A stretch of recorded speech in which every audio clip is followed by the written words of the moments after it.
السلام علیکم۔ رات کے 8 بجے ہیں۔ یہ ریڈیو پاکستان ہے۔ خبرنامے کے ساتھ میں ہوں عشرت ثاقب اور میں ہوں عامر ہاشمی۔ سب سے پہلے ایک نظر آج کی خاص خبروں پر۔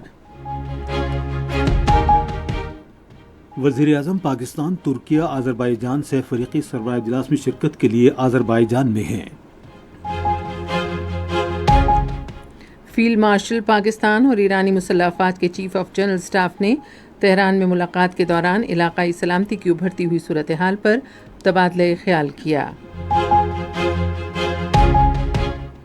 پاکستان کی مسلح افواج کی ایکس سروس مین سوسائٹی نے بھارت کے خلاف معرکہ حق میں شاندار فتح حاصل کرنے پر مسلح افواج کو زبردست خراج تحسین پیش کیا ہے۔ 1998 میں پاکستان کی جانب سے کیے گئے ایٹمی دھماکوں کی یاد میں یوم تکبیر کل قومی جوش اور جذبے سے منایا جائے گا۔ وزیر خزانہ نے شفاف اور ترقی پر مبنی اقتصادی پالیسیوں کو یقینی بنانے کے عزم کا اعادہ کیا ہے۔ وزیر منصوبہ بندی نے پرامن بقائے باہمی اور علاقائی تعاون پر زور دیا ہے۔ وزیر اطلاعات نے کہا ہے کہ حکومت آزاد اور ذمہ دار صحافت پر یقین رکھتی ہے۔ پنجاب کی وزیر اعلیٰ نے آج لاہور میں ماڈل مویشی منڈی کا افتتاح کیا۔ کل جماعتی حریت کانفرنس نے اقوام متحدہ کے سیکرٹری جنرل سے اپیل کی ہے کہ وہ جیلوں میں قید حریت رہنما اور کارکنوں کی رہائی کے لیے اپنا کردار ادا کریں۔ پاکستان نے اسرائیل کے ان اقدامات کی مذمت کی ہے جن کا مقصد مسجد اقصی کی مذہبی، تاریخی اور قانونی حیثیت کو نقصان پہنچانا ہے۔ پاکستان اور بنگلہ دیش کے درمیان T20 میچوں کی سیریز کا پہلا میچ کل لاہور میں کھیلا جائے گا۔ اور محکمہ موسمیات نے ملک کے مختلف حصوں میں ہفتے تک بارشوں اور تند و تیز طوفان کی پیشگوئی کی ہے۔ اب خبروں کی تفصیل کے لیے پہلے عامر ہاشمی۔ شکریہ عائشہ ثاقب۔ وزیر اعظم محمد شہباز شریف پاکستان ترکیہ آذربائیجان سے فریقی اجلاس میں شرکت کے لیے آذربائیجان کے شہر لاچین میں ہیں۔ وزیر اعظم کی آمد پر آذربائیجان کے وزیر خارجہ جیہون بیرموف نے ان کا استقبال کیا۔ وزیر اعظم محمد شہباز شریف ترکیہ کے صدر رجب طیب ایردوان اور آذربائیجان کے صدر الہام علیوف کے ہمراہ سے فریقی اجلاس میں شرکت کریں گے۔ وزیر اعظم پاکستان آذربائیجان کے صدر سے دو طرفہ ملاقات بھی کریں گے۔ Field marshal Syed Asim Munir chief of army staff نے ایران کے دارالحکومت تہران میں جنرل اسٹاف ہیڈ کوارٹرز کا دورہ کیا۔ بری فوج کے سربراہ نے ایران کے مسلح افواج کے chief of general staff major general Mohammad Bagheri سے ملاقات کی۔ دونوں ملکوں کی افواج کے سربراہان نے علاقائی سلامتی کے ابھرتے ہوئے منظرنامے بالخصوص دو طرفہ دفاعی روابط مضبوط بنانے پر تبادلہ خیال کیا۔ انہوں نے دونوں ملکوں کے درمیان عسکری تعاون بڑھانے، مشترکہ سرحد پر سیکیورٹی کے بہتر طریقہ کار پر تبادلہ خیال کیا۔ انہوں نے سرحدی علاقوں کو تجارت اور معیشت کے روابط پر مبنی زونز میں تبدیل کرنے کے امکانات تلاش کرنے سمیت باہمی دلچسپی کے امور پر بھی تبادلہ خیال کیا۔ فیلڈ مارشل سید عاصم منیر کی آمد پر ان کا پرتپاک استقبال کیا گیا اور ایرانی مسلح افواج کے چاقو چوبند دستے نے انہیں گارڈ آف آنر پیش کیا۔ بری فوج کے سربراہ نے وزیر اعظم پاکستان کے ہمراہ ایران کے رہبر اعلیٰ آیت اللہ سید علی حسین خامنائی اور ایران کے صدر مسعود پزشکیان سے بھی ملاقات کی۔ پاکستان کی مسلح افواج کے سابق فوجیوں کی تنظیم نے کہا ہے کہ بھارتی جارحیت کے خلاف مارکہ حق اور آپریشن بنیانم مرصوص میں تاریخی کامیابی پوری پاکستانی قوم کی غیر متزلزل جرأت کی علامت ہے۔ آج راولپنڈی میں ایک نیوز کانفرنس سے خطاب کرتے ہوئے تنظیم کے نمائندوں نے مارکہ حق اور آپریشن بنیانم مرصوص میں عظیم فتح پر مسلح افواج کو شاندار خراج تحسین پیش کیا۔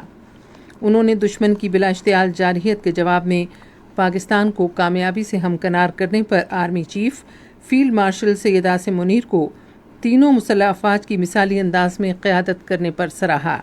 انہوں نے کہا کہ عالمی برادری پاکستان کی مسلح افواج کی پیشہ ورانہ صلاحیتوں کا اعتراف کر رہی ہے۔ انہوں نے کہا کہ ریٹائرڈ افسران اور جوان مادر وطن کے دفاع کے لیے ثابت قدمی سے مسلح افواج اور قوم کے ساتھ کھڑے ہیں۔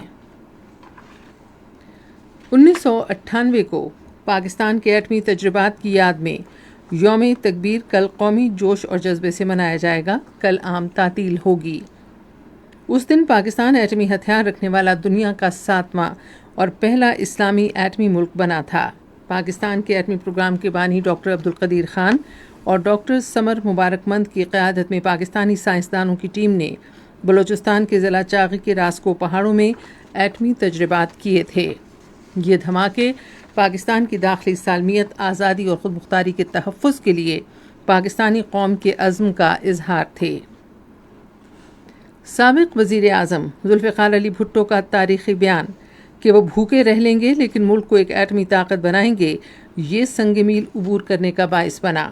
غیر ملکی دباؤ کے باوجود اس وقت کے وزیر اعظم محمد نواز شریف نے بھارت کے ایٹمی دھماکوں کے جواب میں پاکستان کی جانب سے ایٹمی دھماکے کرنے کا جرأت مندانہ فیصلہ کیا، جس کے نتیجے میں خطے میں تصویراتی طاقت کا توازن قائم ہوا.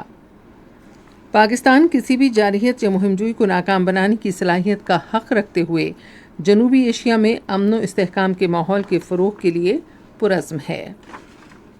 وزیر خزانہ محمد اورنگزیب نے اقتصادی پالیسیوں کو شفاف، جامع اور ترقی پر مبنی یقینی بنانے کے لیے حکومت کے عزم کا اعادہ کیا ہے.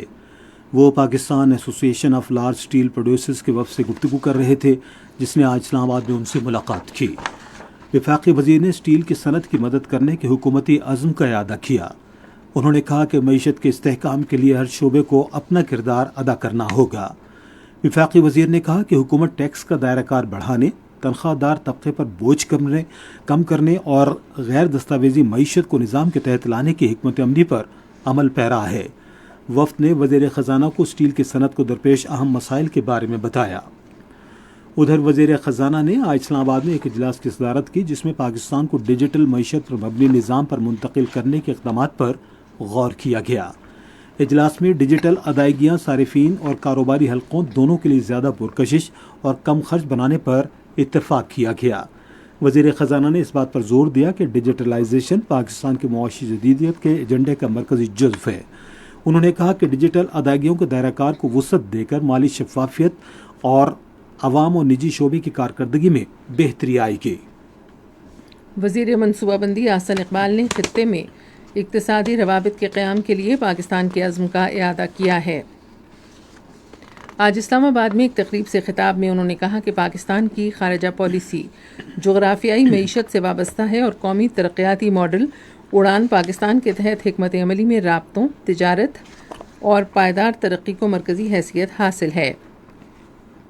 تاہم انہوں نے کہا کہ تسلط اور بالادستی کے عزائم کے ماحول میں روابط کو فروغ نہیں دیا جا سکتا.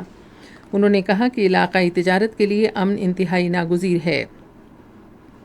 وزیر منصوبہ بندی نے کہا کہ بھارت کے حالیہ اقدامات نے ایک بار پھر علاقائی اتحاد کی جانب اس کے غیر سنجیدہ اور غیر ذمہ دارانہ رویے کو بے نقاب کر دیا ہے.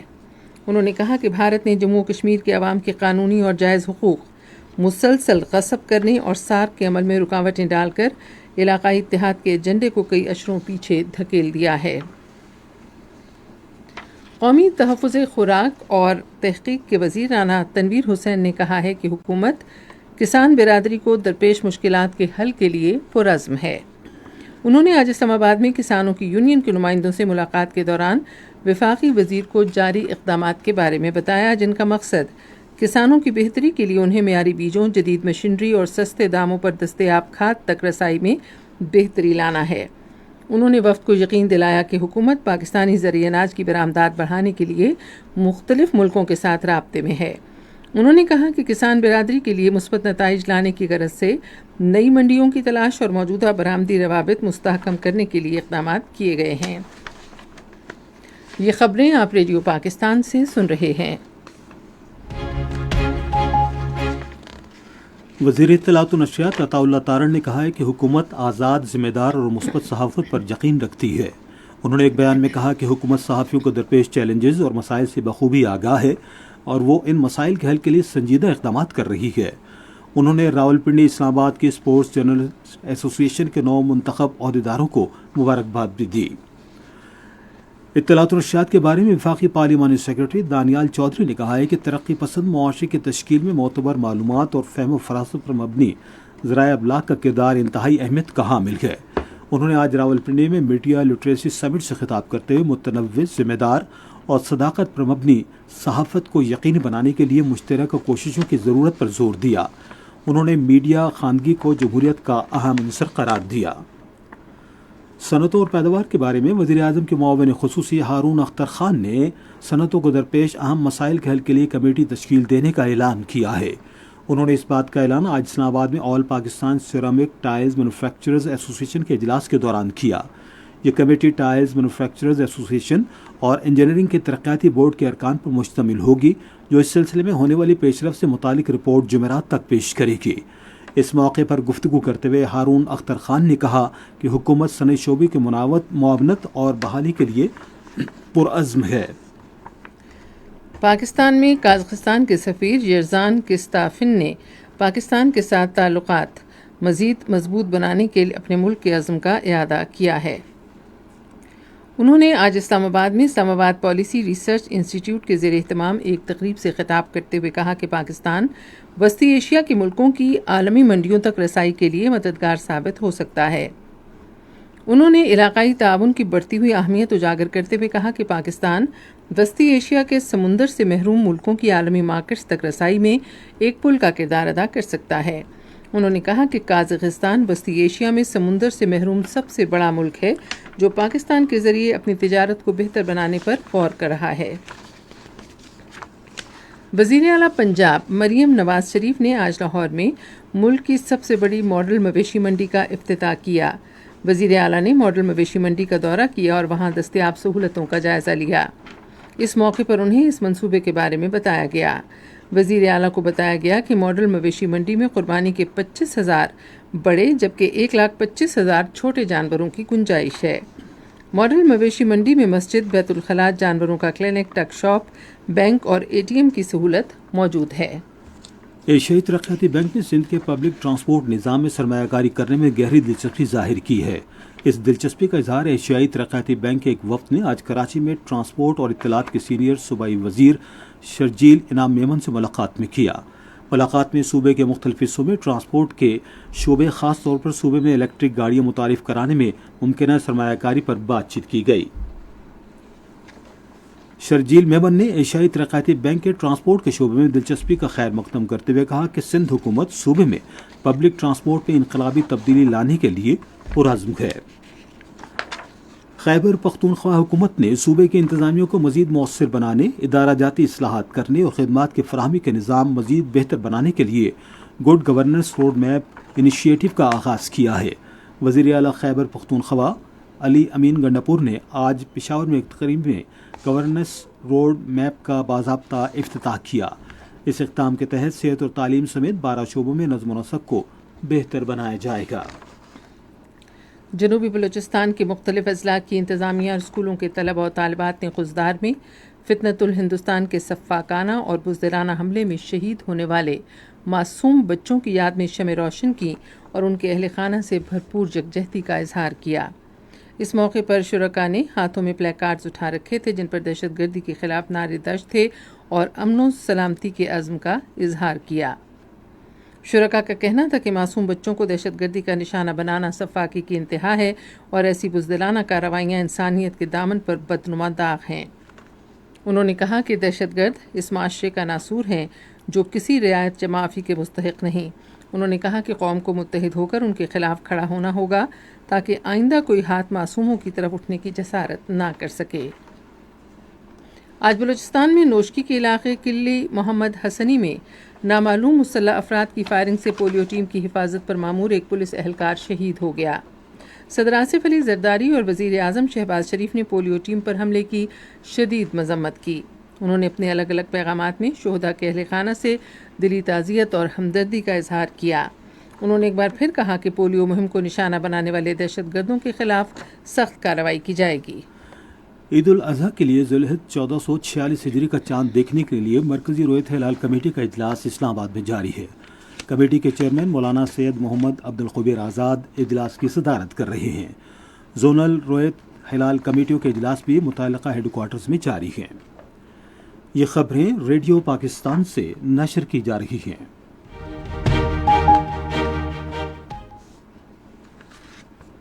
کل جماعتی حریت کانفرنس نے بھارت اور مقبوضہ جموں و کشمیر کی جیلوں میں حریت رہنماؤں اور کارکنوں کی طویل عرصے سے مسلسل غیر قانونی نظر بندی کی شدید مذمت کی ہے۔ کشمیر میڈیا سروس کے مطابق حریت کانفرنس کے ترجمان ایڈوکیٹ عبدالرشید منہاس نے سری نگر میں جاری ایک بیان میں اقوام متحدہ کے سیکرٹری جنرل اینتونیو گوتریس سے اپیل کی کہ وہ نظر بند سیاسی رہنماؤں اور ہزاروں دوسرے کشمیریوں کی رہائی کے لیے اپنا کردار ادا کریں۔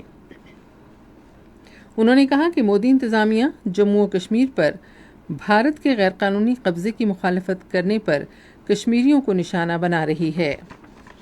ترجمان نے اقوام متحدہ کی انسانی حقوق کونسل اور انسانی حقوق کی بین الاقوامی تنظیموں پر زور دیا کہ وہ کشمیری نظر بندوں کی حالت زار کا جائزہ لینے کے لیے اپنی ٹیمیں مقبوضہ علاقے میں بھیجیں۔ ادھر لیفٹیننٹ گورنر منوج سنہا کی زیر قیادت بھارت کے غیر قانونی زیر قبضہ جموں و کشمیر کی قوم پرست قابض انتظامیہ نے درجنوں کشمیری سیاسی قیدیوں کو ہزاروں میل دور بھارت میں منتقل کر دیا ہے۔ دوسری جانب بھارتی فوج نے مقبوضہ علاقے میں محاصرے اور تلاشی کی کارروائیوں اور چھاپوں کا سلسلہ تیز کر دیا ہے۔ ان کارروائیوں میں قابض فوج کے اہلکار گھر گھر تلاشی کے دوران کشمیریوں کو ہراساں اور گرفتار کر رہے ہیں۔ جاری کارروائیوں سے مقبوضہ علاقے میں خوف اور دہشت کا ماحول پیدا ہو گیا ہے۔ ادھر جموں و کشمیر ڈیموکریٹک فریڈم پارٹی نے عالمی برادری پر زور دیا ہے کہ وہ خطے میں پائیدار امن کے لیے دیرینہ تنازع کشمیر کے حل میں اپنا اہم کردار ادا کرے۔ پارٹی کے ترجمان ایڈوکیٹ ارشد اقبال نے سری نگر میں جاری ایک بیان میں پائیدار اور نتیجہ خیز مذاکراتی عمل شروع کرنے پر زور دیا، جس میں کشمیریوں کی حقیقی قیادت سمیت تمام متعلقہ فریقوں کو شامل کیا جائے۔ پاکستان نے اسرائیل سے مذہبی اور تاریخی مقامات کا تقدس برقرار رکھنے اور مزید حملوں سے باز رہنے کا مطالبہ کیا ہے۔ ایک بیان میں دفتر خارجہ نے اسرائیلی قابض افواج کے حالیہ اشتعال انگیز اقدامات اور غیر قانونی بستیوں کی شدید مذمت کی، جس کا مقصد مذہبی اور تاریخی مقامات اور مسجد الاقصی کی قانونی حیثیت کو نقصان پہنچانا ہے۔ بیان میں کہا گیا ہے کہ ایسے اقدامات ناقابل قبول اور بین الاقوامی قانون کی صریح خلاف ورزی ہیں اور اس سے خطے کی پہلے سے غیر مستحکم صورتحال مزید بگڑ سکتی ہے۔ دفتر خارجہ نے یہ حملے فوریت ختم کرنے کی ضرورت پر زور دیتے ہوئے کہا کہ ان گھناؤنے جرائم پر اسرائیل کا محاسبہ کیا جائے۔ غزہ میں آج اسرائیلی فوج نے مزید 5 فلسطینیوں کو شہید کر دیا۔ اسرائیل کے مسلح افواج نے غزہ شہر کے مشرقی حصوں اور خان یونس کے علاقے المواسی میں گولہ باری کی۔ روس کے صدر ولادیمیر پوٹن اور ترکی کے وزیر خارجہ حاکان فیدان کے درمیان یوکرین میں جنگ کے خاتمے کے لیے اقدامات کرنے پر تبادلہ خیال کیا گیا۔ انہوں نے ماسکو میں ایک ملاقات کے دوران جنگ کے خاتمے کے اقدامات اور استنبول میں ہونے والے مذاکرات کے بعد پیدا ہونے والی صورتحال پر بات چیت کی۔ جنوب مشرقی ایشیا کی ایسوسی ایشن خلیج تعاون تنظیم اور چین نے امریکی محصولات کے خطرے کے پیش نظر اقتصادی روابط کو وسعت دینے پر اتفاق کیا ہے۔ یہ اتفاق رائے آج ملائیشیا کے دارالحکومت کوالالمپور میں سہ فریقی سربراہ اجلاس میں کیا گیا۔ ملائیشیا کے وزیر اعظم انور ابراہیم نے اپنے ابتدائی کلمات میں کہا کہ سربراہ اجلاس سے مذاکرات و تعاون کے نئے دور کا آغاز ہوگا۔ چین کے وزیر اعظم لی چانگ نے سربراہ اجلاس سے خطاب کرتے ہوئے کہا کہ 3 طرفہ تعاون سے تمام فریقوں کو فائدہ پہنچے گا، جس سے خطے میں اقتصادی ترقی اور قیام امن میں مدد ملے گی۔ محکمہ موسمیات نے ہفتے کے روز تک ملک کے مختلف حصوں میں گرج چمک کے ساتھ بارش کی پیشگوئی کی ہے، کیونکہ ایک طاقتور مغربی موسمیاتی نظام علاقے میں داخل ہو گیا ہے۔ ادھر قدرتی آفات سے نمٹنے کے قومی ادارے نے بھی اس حوالے سے انتباہ جاری کر دیا ہے۔ الرٹ کے مطابق یہ صورتحال گلگت بلتستان اور آزاد جموں و کشمیر سمیت سندھ کے سوا تمام صوبوں میں رہنے کا امکان ہے، جہاں موسم گرم اور خشک رہے گا۔ ادارے نے تمام صوبائی اور ضلعی حکام پر زور دیا ہے کہ وہ ہنگامی تیاریوں کو یقینی بنائیں، انتہائی چوکس رہیں اور بروقت کارروائی کے لیے مقامی امدادی یونٹ کے ساتھ رابطے میں رہیں۔ آپ سن رہے ہیں ریڈیو خبرنامہ۔ اب پیش ہے کھیلوں کی خبریں۔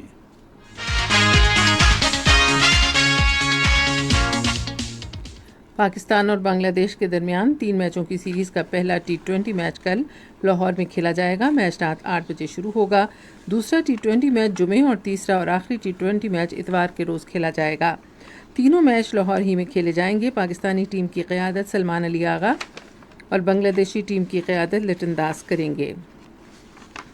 پاکستان کرکٹ بورڈ نے اعلان کیا ہے کہ ICC elite panel of match referees کے رکن سری لنکا کے رنجن مادوگالے پاکستان اور بنگلہ دیش سیریز کے لیے پلئنگ کنٹرول ٹیمز کی قیادت کریں گے۔ پہلے T20 میچ میں PCB international panel of umpires کا حصہ آصف یعقوب اور راشد ریاض امپائرنگ کریں گے۔ ICC lead panel of umpires کے رکن احسن رضا تھرڈ امپائر، جبکہ ICC international panel umpire Faisal Khan Afridi fourth umpire ہوں گے۔ ICC کی خواتین T20 درجہ بندی میں پاکستان کی spinner Sadia Iqbal bowling category میں پہلے نمبر پر آ گئی ہیں۔ انگلینڈ کی صوفی ایکلسٹون کی حالیہ T20 سیریز میں شرکت نہ کرنے کی وجہ سے سعدیہ اقبال نے نمبر 1 پوزیشن حاصل کی۔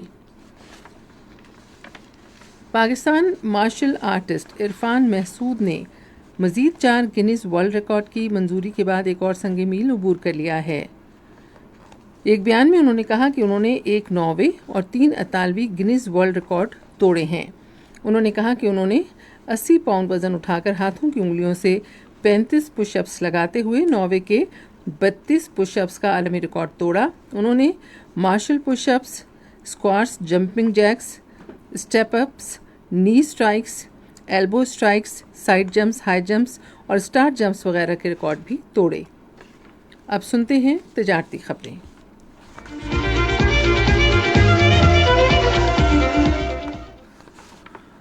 پاکستان میں چین ایوانِ تجارت اور پیشہ ورانہ اور فنی تربیت کے قومی کمیشن نے آج اسلام آباد میں پاک چائنا فرینڈشپ سینٹر میں روزگار میلے کا انعقاد کیا۔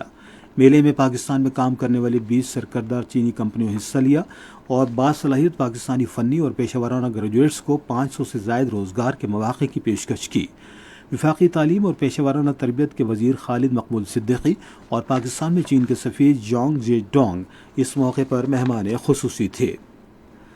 پاکستان اسٹاک ایکسچینج میں آج تیزی کا رجحان دیکھا گیا کہ ایس سی 100 انڈیکس 111 پوائنٹس کے اضافے کے بعد مارکیٹ کے اختتام پر 1,18,332 پوائنٹس پر بند ہوا۔ مجموعی تجارتی حجم 690 ملین سے زائد حصص ریکارڈ کیا گیا، جبکہ کل 635 ملین سے زائد حصص کا لین دین ہوا تھا۔ آج کے الیکٹرک لمیٹڈ کمپنی کے سب سے زیادہ 267 ملین سے زائد حصص کا کاروبار ہوا۔ آج مجموعی طور پر 459 کمپنیوں کے حصص کا لین دین ہوا، جس میں سے 211 کمپنیوں کے حصص کی قیمتوں میں اضافہ، 210 میں کمی، جبکہ 38 کمپنیوں کے حصص کی قیمتوں میں استحکام دیکھا گیا۔ نیشنل بینک کے اعلان کے مطابق روپے اور دیگر غیر ملکی کرنسیوں کے درمیان شرح تبادلہ یہ رہی: امریکی ڈالر قیمت خرید 281 روپے 95 پیسے اور قیمت فروخت 282 روپے 45 پیسے، پاؤنڈ اسٹرلنگ 382 روپے 66 پیسے اور 383 روپے 34 پیسے، یورو 321 روپے 33 پیسے اور 321 روپے 90 پیسے، سعودی ریال 75 روپے 17 پیسے اور 75 روپے 31 پیسے، UAE درہم 77 روپے 30 پیسے اور 77 روپے 43 پیسے اور جاپانی ین قیمت خرید 1 روپے 98 پیسے اور قیمت فروخت 1 روپے 98 پیسے۔ آج کراچی میں 10 گرام سونے کی قیمت 2,98,268 روپے رہی۔ آپ سن رہے ہیں ریڈیو خبرنامہ۔ اب ہم چلیں گے فن کی دنیا میں۔ معروف فلمی اداکارہ ناصرہ بیگم المعروف رانی کی 32ویں برسی آج منائی گئی۔ اداکارہ رانی کی فنی زندگی کے بارے میں تفصیل ریڈیو پاکستان لاہور کے نمائندے سجاد پرویز سے۔ رانی کا اصل نام ناصرہ تھا اور وہ سن 1941 میں لاہور میں پیدا ہوئی تھی۔ مشہور گلوکارہ مختار بیگم نے رانی کی مکمل تربیت کی۔ سن 1962 میں ہدایت کار انور کمال پاشا نے انہیں رانی کا فلمی نام دے کر اپنی فلم محبوب میں کاسٹ کیا۔ یہ فلم تو کامیاب نہیں ہوئی، مگر اس کے بعد رانی پر فلمی دنیا کے دروازے کھل گئے۔ تصور سے کسی کے میں نے کی ہے گفتگو برسوں، رہی ہے ایک تصویر خیالی روبرو برسوں۔ ابتدا میں رانی کی تقریباً 2 درجن فلمیں ناکام ہوئی، مگر پھر کیفی کی پنجابی فلم چند مکھنا ان کی ایک سپر ہٹ فلم ثابت ہوئی اور یوں ان کی کامیابیوں کا سلسلہ شروع ہو گیا۔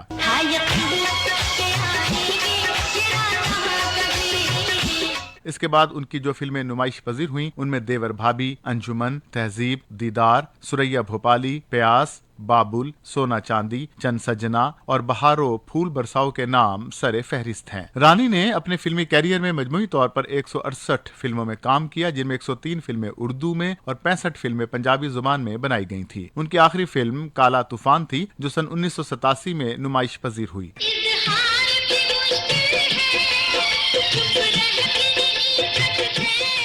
رانی لاہور میں مسلم ٹاؤن کے قبرستان میں آسودہ خاک ہیں۔ اب چلتے ہیں سائنس کی دنیا میں۔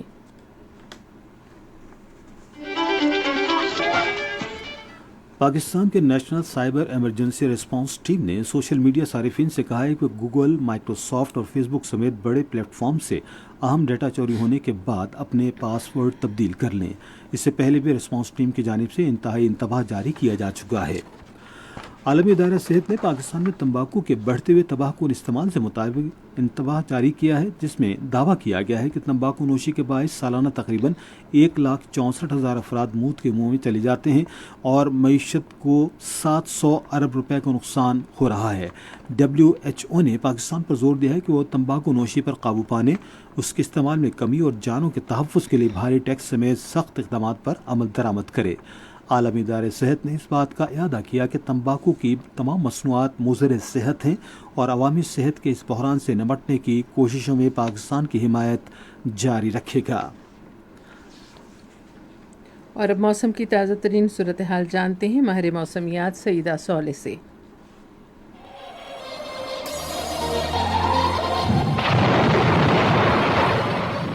آئندہ 24 گھنٹوں کے دوران کشمیر، گلگت بلتستان، خیبر پختونخوا، اسلام آباد، پنجاب اور شمال مشرقی جنوبی بلوچستان میں مطلع ابر آلود رہنے کے علاوہ آندھی، جھکڑ چلنے اور گرج چمک کے ساتھ بارش کی توقع ہے۔ اس دوران چند مقامات پر موسلادھار بارش اور ژالہ باری بھی ہو سکتی ہے۔ گزشتہ 24 گھنٹوں کے دوران ملک کے بیشتر علاقوں میں موسم گرم اور خشک جبکہ میدانی علاقوں میں شدید گرم رہا، تاہم بالائی خیبر پختونخوا، خطہ پوٹھوہار، اسلام آباد، کشمیر اور گلگت بلتستان میں آندھی، جھکڑ اور گرج چمک کے ساتھ بارش ہوئی۔ سب سے زیادہ بارش خیبر پختونخوا میں مالم جبہ سے 26، پشاور سے 23، باچا خان ایئرپورٹ سے 21، بالا کوٹ سے 18، چراڑ سے 11، پٹن سے 8، دیر 8، میر خانی 6، کالام 5، تخت بئی سے 2، چترال اور سید الشریف سے 1، جبکہ کشمیر میں گھڑی دوپٹہ سے 11، پنجاب میں اسلام آباد سے 9، اٹک سے 4، راول پنڈی سے 2 اور گلگت بلتستان میں بونجی سے 7 اور استور سے 2 ملی میٹر بارش ریکارڈ کی گئی۔ آج کے ریکارڈ کیے گئے زیادہ سے زیادہ درجہ حرارت جیکب آباد میں 49، دادو میں 48، شہید بنظیر آباد، سکرنڈ اور موجو داڑو میں 47 ڈگری سینٹی گریڈ ریکارڈ کیا گیا۔ اسلام آباد سے 38، مری میں 26، لاہور میں 41، کراچی میں 37، پشاور میں 38، کوئٹہ میں 35، مظفر آباد میں 38، گلگت میں 32، کردو میں 31، سری نگر میں 32، جموں میں 38، لیہ میں 24، پلوامہ میں 32 اور Anant Nag 33 degree centi grade زیادہ سے زیادہ درجہ حرارت ریکارڈ کیے گئے۔ اہم خبروں کا خلاصہ آخر میں ایک بار پھر سن لیجیے۔